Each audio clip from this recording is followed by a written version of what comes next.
नमस्कार साथियों, सभी लोगों को। हमने धातु के बारे में पढ़ा था।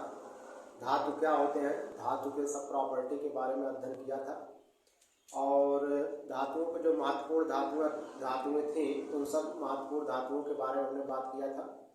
इसके बाद हमारा नेक्स्ट जो टॉपिक है वो है आधातु। आज हम समझेंगे आधातु के बारे में, नॉन मेटल के बारे में। तो चलिए शुरू करते हैं। आधातु, ध्यान देना, आधातु क्या है, नॉन मेटल क्या है। तो जो धातुओं से भिन्न होते हैं उनको हम क्या कहते हैं, तो आंसर आधातु बोलते हैं। धातुओं से भिन्न तत्व तो आधातु कहलाते हैं। धातुओं से भिन्न, अब धातु क्या है आप पिछला लेक्चर जाके देखिए कि धातु हमने बहुत बढ़िया से बताया है। और दूसरी चीज है धातु क्या है, हमने कहा था कि धातुएं जो वैद्युत की क्या होती हैं, अच्छे चालक होती हैं, उनको हम धातुएं कहते हैं।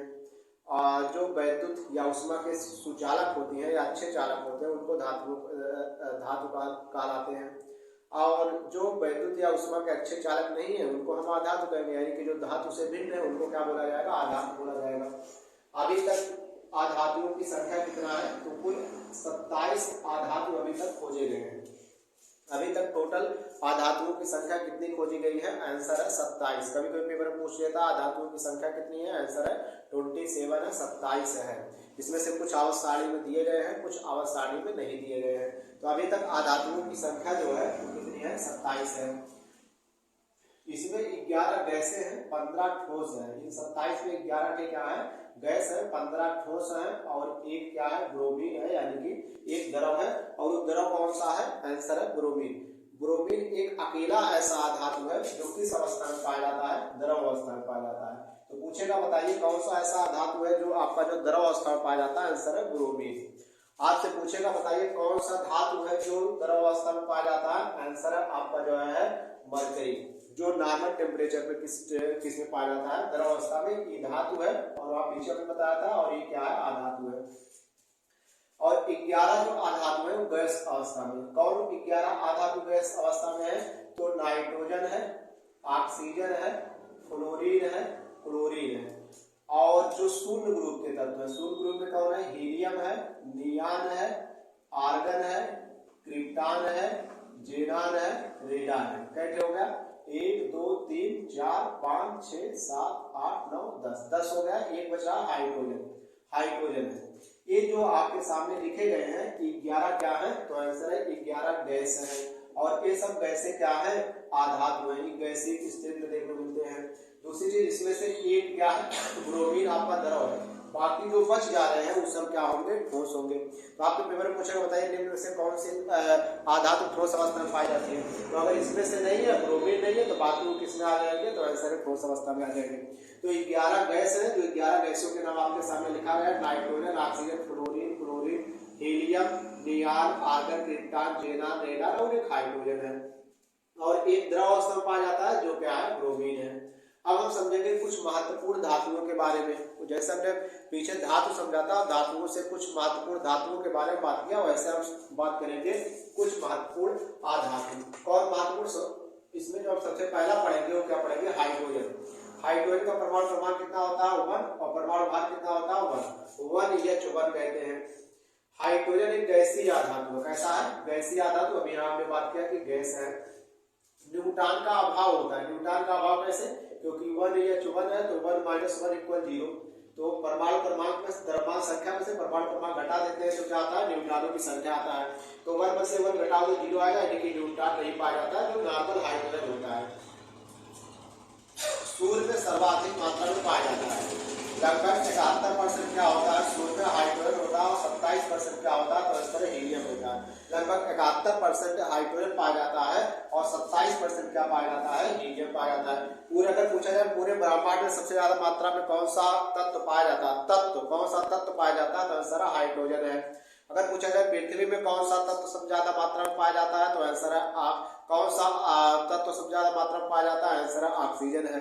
दूसरे नंबर पे बताया था कौन है, सिलिकॉन है। दूसरी चीज पृथ्वी में अगर पूछा जाता है, अगर पूछा है पूरे ब्रह्मांड में सबसे ज्यादा मात्रा में कौन सा पाया जाता है, तो आंसर है आपका जो हाइड्रोजन है। सूर्य में सर्वाधिक मात्रा में पाया जाता है, आंसर 71% हाइड्रोजन पाया जाता है, 27% क्या पाया जाता है, हीलियम पाया जाता है।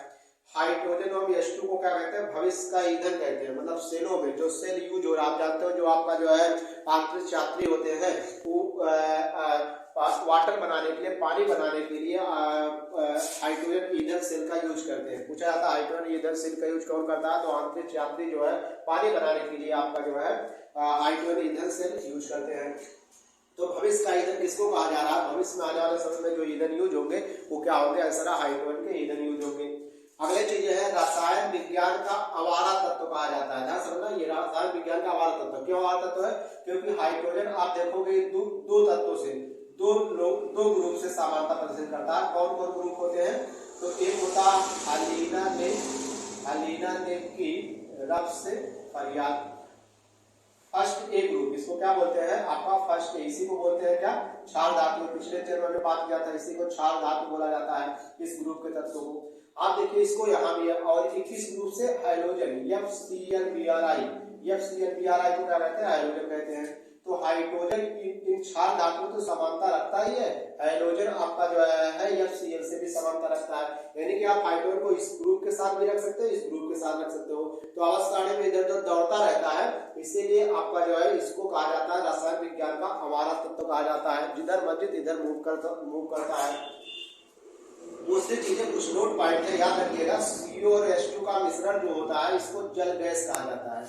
CO क्या है, कार्बन मोनोऑक्साइड, ना समझना, कार्बन मोनोऑक्साइड और H2 का मिश्रण क्या कहलाता है, जल गैस कहलाता है। इसी CO और H2 को क्या बोलते हैं, सिन गैस भी बोलते हैं, इसी को संश्लेषण गैस भी बोला जाता है। ये कौन होता है, CO प्लस N2 को हम क्या बोलते हैं, प्रोड्यूसर गैस बोलते हैं। क्या बोलते हैं, तो आंसर प्रोड्यूसर गैस बोलते हैं। तो CO प्लस N2 को प्रोड्यूसर गैस बोला जाता है, CO प्लस H2 को क्या बोला जाता है, जल गैस या सिन गैस बोला जाता है, या इसी को हम संश्लेषण गैस बोलते हैं। तो ये किसके बारे में था, हाइड्रोजन के बारे में था, हाइड्रोजन आधातु के बारे में था।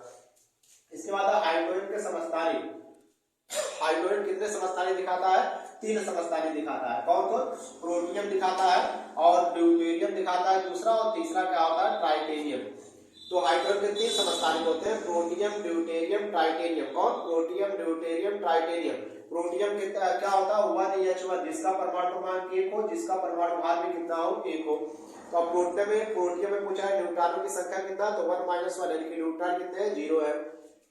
जो सामान्य हाइड्रोजन है, ये वाला हाइड्रोजन जो हमने समझा, सामान्य हाइड्रोजन जो है यही क्या, प्रोटियम है। इसको हल्का हाइड्रोजन भी कह सकते हो, न्यूट्रॉन इसमें नहीं पाया जाता है। अगर पूछा जाए बताओ प्रोटॉन और न्यूट्रॉन में भारी कौन होता है, तो आंसर है न्यूट्रॉन भारी होता है। इसको हम अवस्थानी पढ़ाएंगे तो बात करेंगे। प्रोटॉन न्यूट्रॉन में भारी सबसे ज्यादा कौन होता है, भारी, तो आंसर है न्यूट्रॉन होता है। तो सामान्य हाइड्रोजन भी इसे कहते हैं, या इसको हल्का हाइड्रोजन भी कहते हैं। तीनों समस्थानिकों में सबसे ज्यादा नेचर में उपलब्ध कौन सा है, सबसे ज्यादा नेचर में पाया जाता है, 99.18% प्राकृतिक में पाया जाता है। 99 मतलब तीनों समस्थानिक प्रोटियम, ड्यूटेरियम, ट्राइटेरियम में तीनों में सबसे ज्यादा मात्रा में प्राकृतिक में कौन पाया जाता है, आंसर है प्रोटियम पाया जाता है। ड्यूटेरियम क्या है, इसका आपका 1H2 होता है, इसी को D से नोट करते हैं, प्रदर्शित करते हैं, 1H2।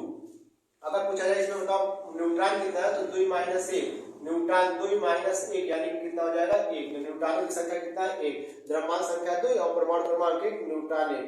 प्रोटॉन कितने होंगे, तो प्रोटॉन 1 होंगे, न्यूट्रॉन आपका जो कितने होंगे, आंसर है न्यूट्रॉन भी कितने होंगे, तो न्यूट्रॉन भी आपका जो है 1 होंगे और प्रोटॉन भी 1 होंगे।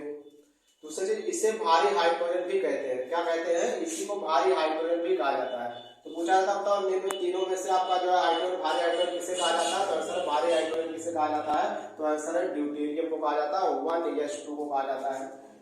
ड्यूटेरियम की खोज किसने की थी, तो 3 साइंटिस्ट थे, एक यूरे थे, एक विकवर्ड थे और एक क्या थे, मर्फी थे। यूरे, विकवर्ड और मर्फी ने क्या किया था, हाइड्रोजन की आपका जो है ड्यूटेरियम की खोज किया था। ड्यूटेरियम की खोज किसने किया, यूरे, विकवर्ड और मर्फी ने। साधारण हाइड्रोजन के 5000 भागों में जो ये H2 है इसका 5000 भाग लोगे तो उसमें एक भाग क्या होता है, एक भाग इसके 5000 टुकड़े करोगे तो उसमें से एक टुकड़ा किसको मिलेगा, ड्यूटेरियम का।